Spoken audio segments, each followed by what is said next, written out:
Ok, chicos, entonces esta es la clase especial. Clase especial que vamos a llamar cápsula.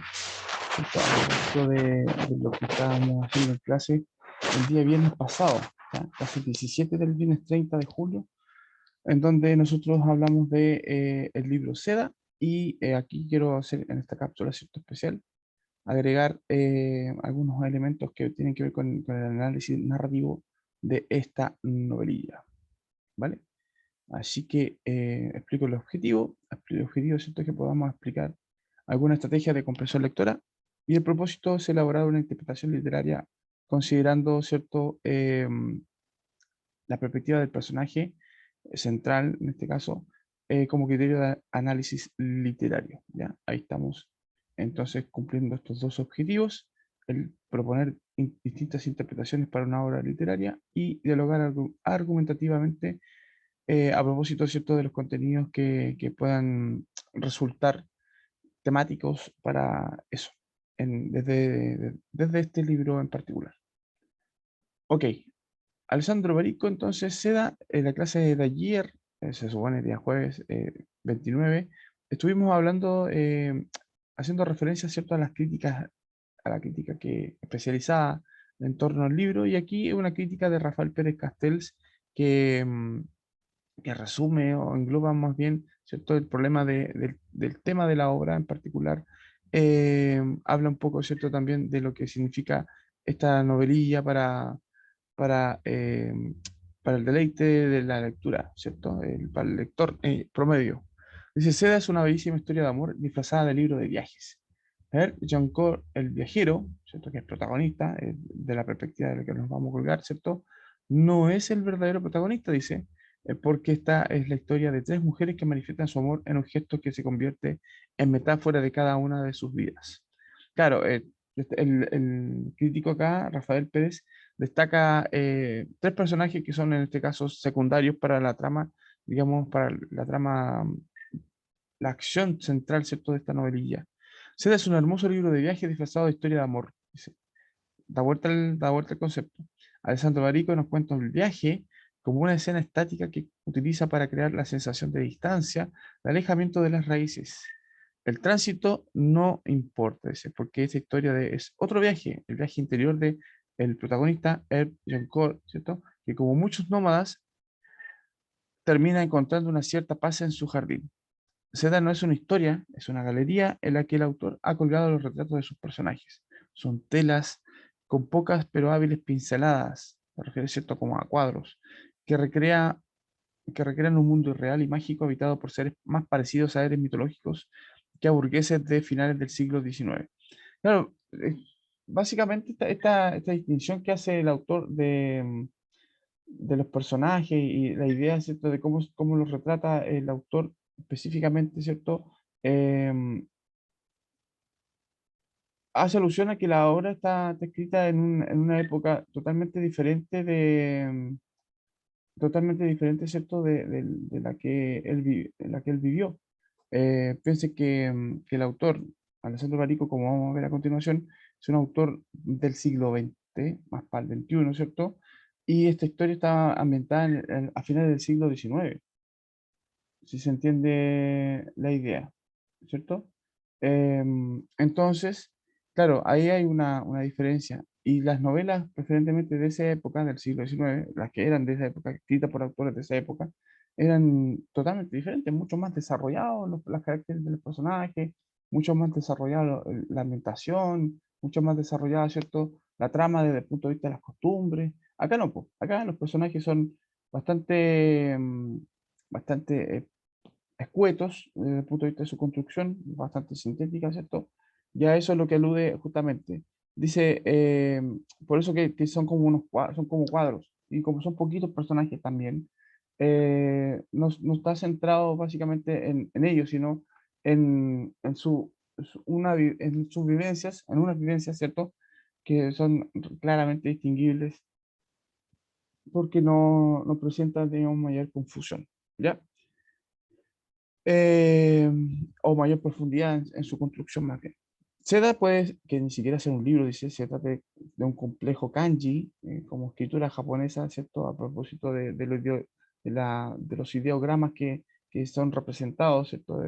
A través de esta escritura, o ideograma chino, que Alessandro Barico se va obligado a inventar para dar nombre a esta melancolía, ¿cierto? Que produce la vida cuando pasa, porque también habla de eso, el libro, ¿cierto? De cómo el tiempo va afectando los afectos entre, en este caso, dos de los, o tres de los personajes centrales. Bueno, aquí tenemos un poquito de la vida de Alessandro Barico. Alessandro Barico, ¿cierto? Filósofo, licenciado en filosofía, fenómeno literario mundial con la publicación de esta novela en particular del año 1996, traducido a mucho más de 17 idiomas ya a esta altura del partido.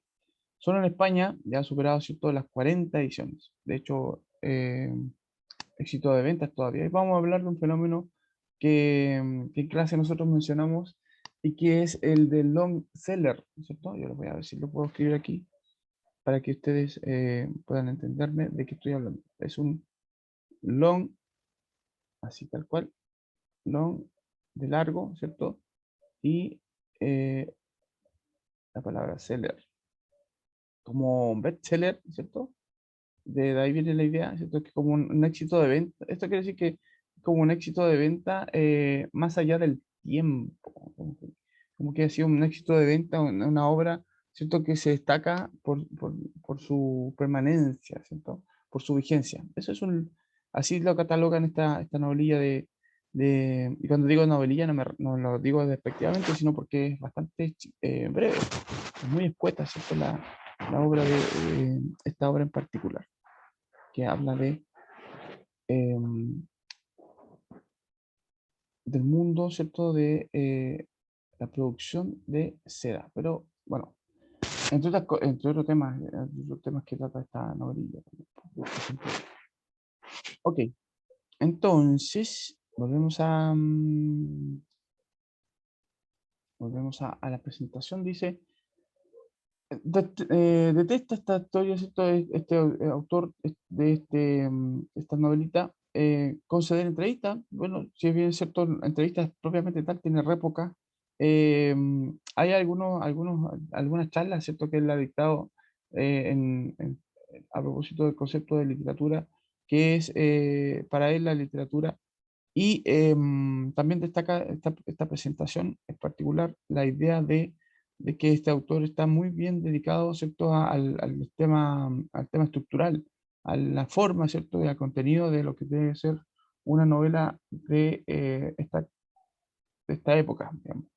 Entonces, de hecho, él funda una escuela de técnicas de escritura usando el nombre de un personaje de una novela, ¿cierto?, de Salinger, que es Holden, a propósito del Guardián del Centeno. Entonces, claro, él preocupado tanto de la forma como preocupado también de formar, valga la idea, ¿cierto?, a nuevos escritores. Entonces, no es un accidente que esta novela tenga esas características de ser escueta. Estamos hablando de un texto que tiene apenas 80 páginas y cada capítulo no sobrepasa las tres páginas, o sea, son bastante breves eh, en sí, ¿ya? Bueno, hay algunas referencias también a su desempeño como músico. Alessandro Barico es una persona bastante inquieta desde el punto de vista, ¿cierto?, artístico, ¿ya? Preocupado también de eso. Vigentísimo, a propósito de lo que ha escrito muchas otras novelas también destacadas. A propósito de eso, las novelas oscilan siempre entre lo real y lo onírico, el estilo caracterizado, ¿cierto?, por una concepción personal con variados giros y registros. La temática, ¿cierto?, de Barico se sirve de entornos irreales y de personajes forzosamente imposibles, cuyo denominador común es, en última instancia, esta búsqueda incesable y consecución de deseos y sueños para, paradójicamente, explorar y revelar a través de ellos, con toda su crudeza, los rincones del alma humana. Aquí, básicamente, esta descripción se ajusta también a lo que es lo que pasa con Herb Jancourt, ¿cierto?, el protagonista de Seda, quien tiene una búsqueda incesable, ¿cierto?, incesante, tiene una persecución de sus deseos, ¿cierto? A propósito de lo que lo inspira a sentir o a estar vinculado, ¿cierto? Vinculado con la mujer extraña, ¿cierto? La misteriosa mujer, como le decimos nosotros, que lo motiva a volver a Japón, buscando, ¿cierto? Como excusa, huevos de gusanos de seda. La imagen surrealista, ¿cierto? De su obra es siempre presentada por un narrador imposible con sus personajes que nunca hace un juicio de estos. También eso es muy importante porque esta capacidad de enjuiciar a los personajes, de criticarles, ¿cierto? Parece que él, Barico, ¿cierto? La traspasa a nosotros. Solo presenta en cada uno, ¿cierto? La ilusión de ser comprendidos por el lector, quien normalmente se identifica con alguna de las características de estos personajes. Se le llama o se le califica, ¿cierto? Este tipo de literatura como naif, que en términos prácticos, ¿cierto? Se refiere a esta característica de ingenuidad, de afecta sensibilidad infantil, ¿cierto? Que tienen algunas literaturas en particulares. Es como un concepto un poco peyorativo, si lo ven desde el punto de vista, ¿cierto? De querer clasificarlo en algo, ¿cierto? Y como que en lo que cabe esta novela y este tipo de literatura es en eso, ¿cierto? Pero en realidad hay un trasfondo, dice. De hecho, más adelante, el autor dice, en cualquier caso ha desarrollado un estilo muy personal, y es lo que destaco, ¿cierto? De este Barico en particular, que lo sitúa básicamente no solo en los escritores italianos de relevancia, sino también en escritores de talla mundial de relevancia. Un estilo bastante particular. Preguntábamos en clase, ¿cierto?, por qué la novela se llamaba Seda. Y bueno, tiene que ver esencialmente con algunos elementos que son nombrados en la obra propiamente tal, el motivo, ¿cierto? La principal motivación que tiene el personaje protagónico de volver a Japón, por ejemplo, buscando huevos de gusanos de seda, es eso, los huevos de gusanos de seda. Entonces, por ahí puede venir el nombre. Pero también es por lo delicado, por lo fino, ¿cierto? Por lo liviano de este material de construcción de tela, ¿cierto? Como tela me refiero.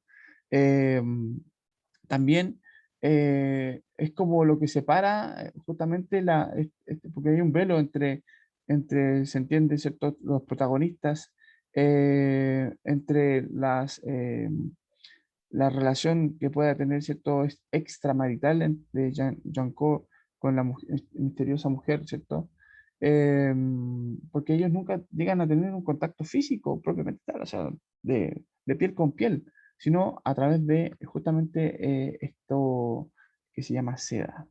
Entonces, claro, también por el hecho, obviamente, dicho, ¿cierto?, de que como material la seda es súper difícil y súper complicado, ¿cierto? Hay un proceso largo y lento, ¿cierto?, de producción que involucra una transformación también, ¿cierto? Y que involucra, digamos, desde la perspectiva más concreta, un viaje, a propósito, ¿cierto? Entonces, Seda juega a eso, a ser un poco em, polisemántico, ¿cierto? El concepto, que tiene varios significados y es perfecto, digamos, para describir desde el punto de vista del título lo que es la trama, ¿cierto?, de esta obra. O sea, ojo con cambiarle el nombre porque la película basada en el libro también se llamó Seda, pero en Latinoamérica le cambiaron el nombre, ¿cierto? Creo que se llamaba como algo de Amor Imposible, una cosa así.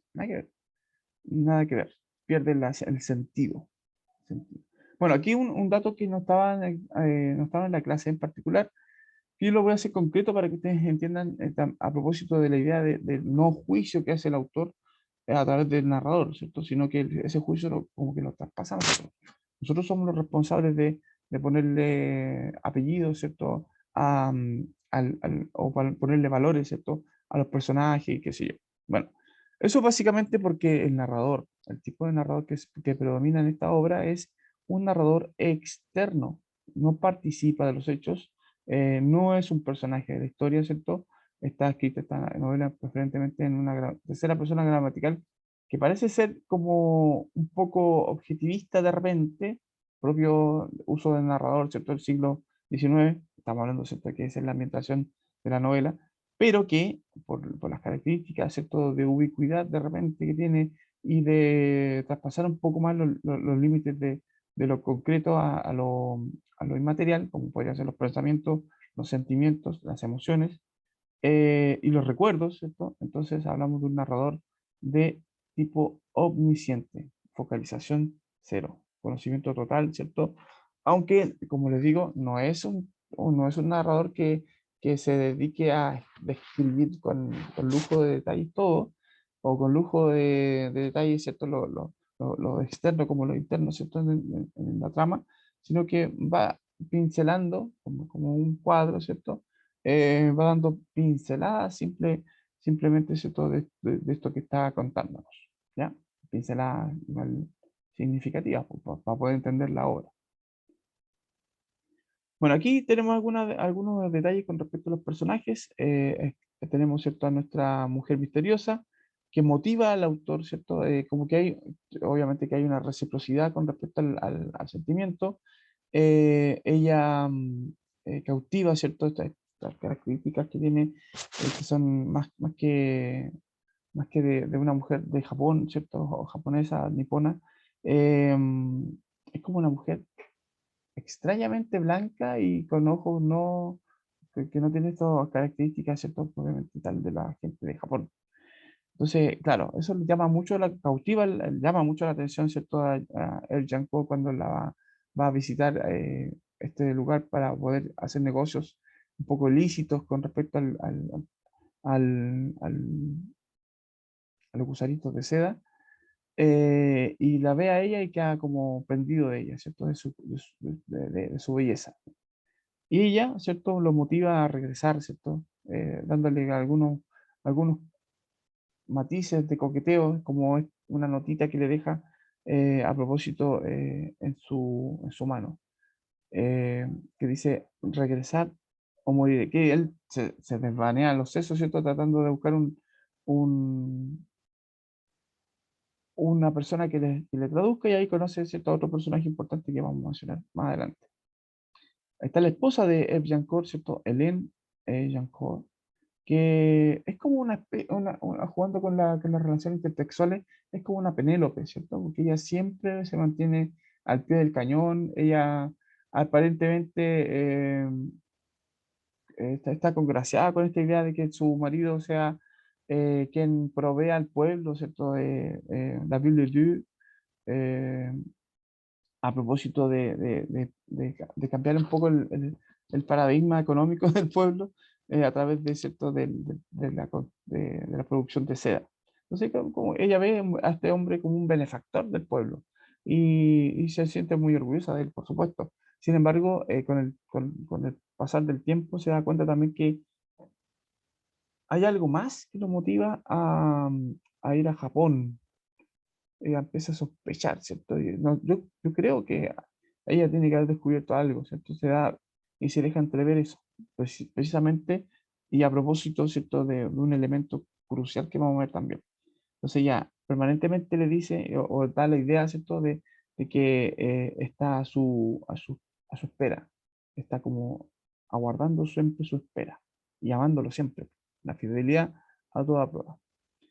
Y aquí tenemos otro personaje que es Harakei, ¿cierto? Que es el japonés con el que Eve Janko, que está aquí abajito, de rodillas, ¿cierto? Hace negocios. Él ya en su en el tercer viaje de Janko, de los cuatro que hace, ¿cierto? A Japón, viajes que no son ni viajes como los que nosotros conocemos hoy día, pues. Un viaje imposible desde el punto de vista, ¿cierto? De lo que nosotros conocemos como viajes en la actualidad viajes difíciles, muy extensos en, en el tiempo, precisamente por la imposibilidad de algunos tramos, ¿cierto?, que tenía esta ruta desde Francia, ¿cierto?, a Japón, por toda Europa prácticamente. Entonces, a caballo, en barco, en tren, ¿cierto? De repente, incluso a pie, largo tramo. Largo trecho, más de 2 meses, ¿cierto? De viaje en particular. Entonces, claro, este sacrificio que hace Jankor no lo hace solamente por los gusanos de seda. Y Harakei se da cuenta de eso, ¿cierto? Hay un mensajero que utiliza la mujer misteriosa para darle un testimonio, ¿cierto? De que todavía lo ama en secreto, ¿cierto? Sin haber tenido nunca contacto con él.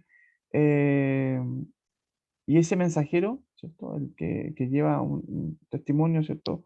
A Jankor, es interceptado por Harakei y ahí, ¿cierto? Ejecutado, porque eso está penalizado, bueno, la ley antigua de Japón está penalizado, ¿cierto? La traición. Bueno, y eso es lo que lamenta. Estábamos hablando de un mensajero que tiene 14 años, pues un niño que es ejecutado, ¿cierto? Sin juicio ni siquiera, ¿cierto? A propósito de lo que era ese Japón tradicional antes del siglo XIX. Ya ha cambiado bastante a lo que es Japón hoy día. Bueno, en el último viaje también, Jankor se lleva la mala sorpresa, la mala racha, ¿cierto? De haber sido un viaje infructuoso desde el punto de vista material, porque todos los gusanos de seda que logra comprar finalmente, porque Harakei lo manda a freír mono, ¿cierto? Bueno, que descubre que ahí hay una relación extraña con su esposa, con su concubina. Compra gusano en otra parte y eso, todos los gusanitos por el tiempo que le demora, ¿cierto?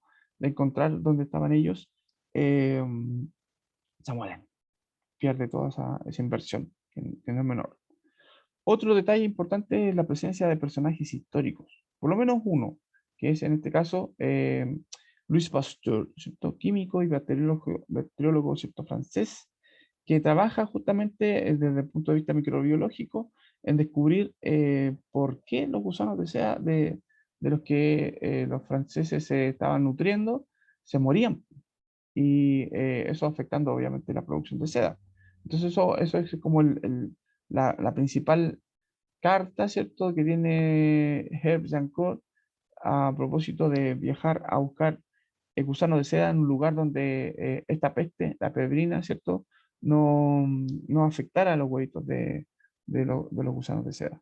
Y Japón, como es una isla, como está, valga la idea, ¿cierto?, eh, separada del comercio internacional en esa época, ¿cierto?, era como el lugar propicio. Y ahí como que se da todo para que el destino, ¿cierto?, haga su, su presentación, digamos yo, fuerce un poco a los personajes a propósito de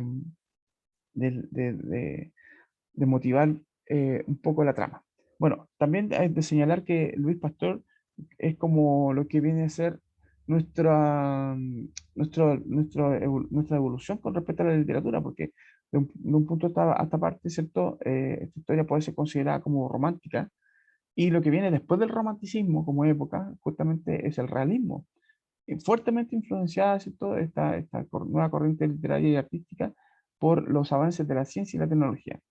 Sin embargo, Luis Pasteur no da con la respuesta de qué es lo que causa, ¿cierto?, la muerte de estos bichitos, cómo detenerla, sino que solamente se queda con la idea de distinguir qué huevos son buenos y qué huevos son malos con respecto a esta enfermedad que les afecta. Y ahí tenemos, ¿cierto?, un testimonio de la tecnología, justamente en el círculo rojo, un microscopio. Luego está Valdaviu, ¿cierto?, que es el principal agente comercial que lleva esta idea de la seda a la Ville Vue, el pueblo, ¿cierto?, donde vive Jancourt en particular, y la familia Jancourt, bueno, papá Jancourt, y a él, que es alcalde, ¿cierto?, del pueblo, le invita a hacer negocios, pues, cambiar un poquito, ¿cierto? Como les decía recién, el paradigma económico del pueblo, que estaba principalmente relacionado con la ganadería y la agricultura, de cambiarlo, ¿cierto?, a la seda, que es bastante rentable desde el punto de vista económico, ¿cierto? Y de una o dos hilanderías que son como mostradas al principio efectivamente como muy rentables, el pueblo entero, ¿cierto? Se vuelca justamente a la producción de seda y transforma, ¿cierto? Drásticamente la economía de todos sus habitantes, incluido, ¿cierto? Yancourt y Val-Daviu, ¿cierto? Que también está ahí. Val-Daviu también es, desde el punto de vista, desde el punto de vista, ¿cierto? Como personaje secundario, es el confesor de Yancourt, es quien propicia, ¿cierto? Estos viajes a Japón, que tiene algunas nociones de lo que es, ¿cierto? La seda japonesa en cuanto a calidad y producción. Entonces, claro, él como que un poco impulsa a Yancourt a ir a Japón. Y eso también le gana, se gana, ¿cierto? El respeto y podríamos decir, confianza de Giancola en contarle, ¿cierto? Todo lo que vive con esta mujer extraña, esta misteriosa mujer. Y a propósito de eso, había una pregunta en relación a quién escribe la carta al final. Pues, porque hay como como les decía yo, un flirteo entre la misteriosa mujer y Giancourt, el personaje, ¿cierto? Una especie de relación extramarital, pero sin que llegara a materializarse o a consumarse, como se dice, ¿cierto? Simplemente hay un, un flirteo, ¿ya? Es como un coqueteo, nada más, coqueteo intenso y alargado en el tiempo. Sin embargo, John Cole al final recibe una carta, y la carta, es cierto, nosotros vimos que tenía un cuidado, detalle con respecto al contacto físico que se supone que pudo haber habido entre estos dos amantes, entre comillas amantes. Entonces, habla de una consumación. Y eso despierta obviamente la sospecha de Jean-Paul de quién haya sido, ¿cierto?, el autor de esta carta, porque aparentemente la misteriosa mujer no era, ¿cierto? Ahí está la misteriosa mujer. Y va él a conversar con Madame Blanche, ¿cierto? Que es una regenta de un burdel en Nimes, pueblo, ¿cierto? O ciudad cercana a donde ellos están, en Francia. Como ella es de origen japonés, ¿cierto? Le va a poder ayudar a traducir esta carta, escrita en japonés, ¿cierto? Madame Blanche, reconoce que ella escribió la carta, pero dictada por la esposa de Jean, la Hélène Jancourt. Básicamente porque Hélène Jancourt como que hace concreta esa sospecha de que el marido va a Japón por otra causa, no solo por los gusanos de sea, por el empeño, ¿cierto?, que le pone, ¿cierto?, en el viaje, por lo tosudo que es, a propósito de que Japón también tenía algunos problemas políticos, ¿cierto?, internos. Había una guerra civil que había estallado, ¿cierto?, recientemente, y como ruta comercial no era como muy recomendable ir para allá. Nadie iría a hacer negocios, ¿cierto?, en época de guerra en un país que estaba, ¿cierto?, viviendo una guerra intestina a propósito. Por eso que le cuesta tanto eh, a Jean-Claude dar con Harakei en el momento en el que Harakei y la gente del pueblo donde yo vivía, en la aldea, en Japón, tuvieron que escapar de, del asedio, ¿cierto?, de las fuerzas rivales.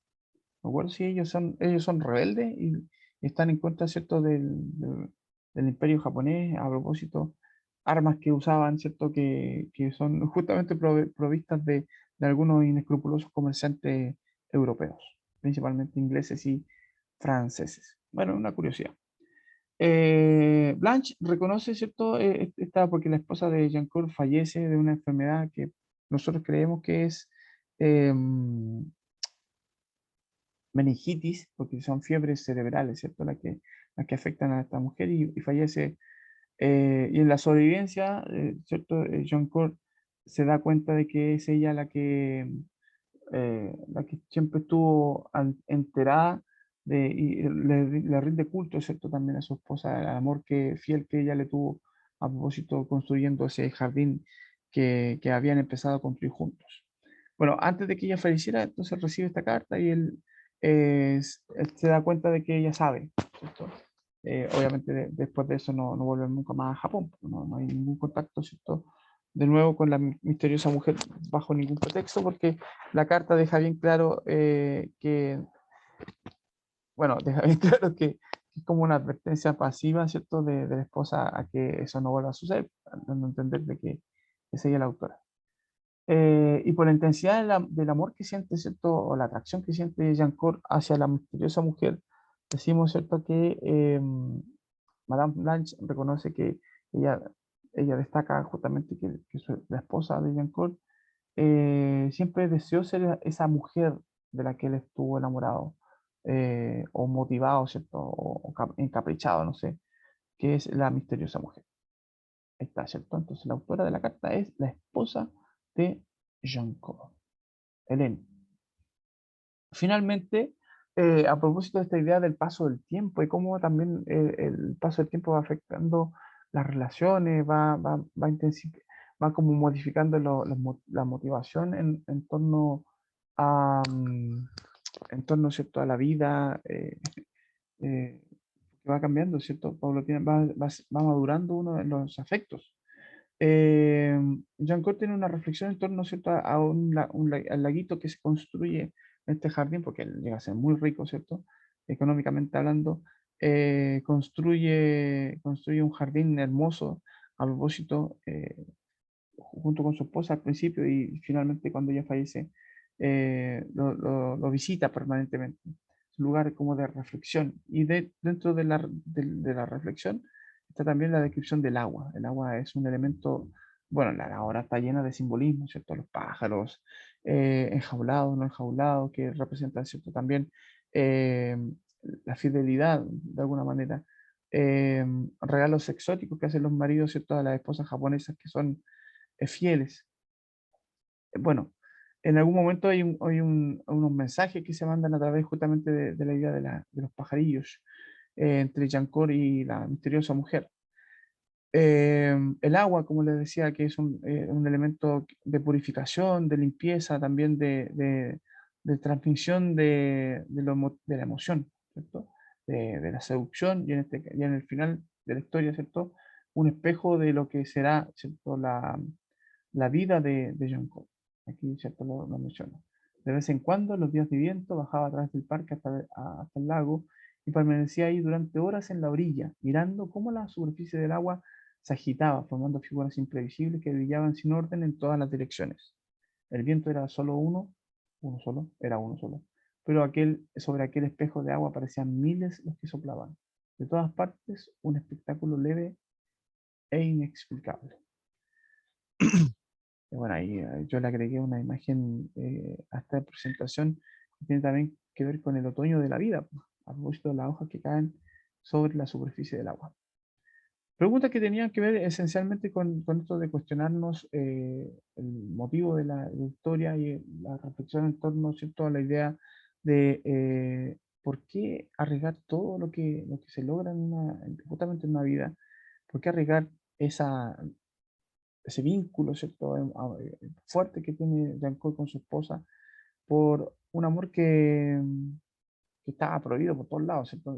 Que era como, bueno, por ser una relación extramarital ya de por sí es prohibido, pero por la imposición de las costumbres japonesas también, so pena de muerte y todo, a pesar de eso, hay una insistencia de Jean-Claude, ¿por qué arreglarlo todo por ese amor imposible? Hay una actividad, ¿cierto?, que también les dejé en Classroom, ya está ahí colgada, ¿cierto?, de que involucra un breve cuestionario a propósito de algunas preguntas que podrían ayudarles para poder tener una mejor notita, ¿cierto?, o agregar un puntito ahí, que siga a la prueba. Y dos preguntas de la misma prueba, ¿cierto? Que podrían ustedes empezar a desarrollar desde antes y tienen esta tarea, ¿cierto?, abierta hasta el día lunes para que la hagan, ¿cierto? Que es en torno a estas dos preguntas, ¿cierto? ¿Hasta qué punto crees que leen? Son preguntas de corte personal, pero basadas obviamente en la novela. ¿Hasta qué punto crees que Len, la esposa de Jean-Claude, ¿cierto?, está enterada de esta misteriosa mujer? ¿Habrá perdonado a su esposo? ¿Sabrá algo de ella?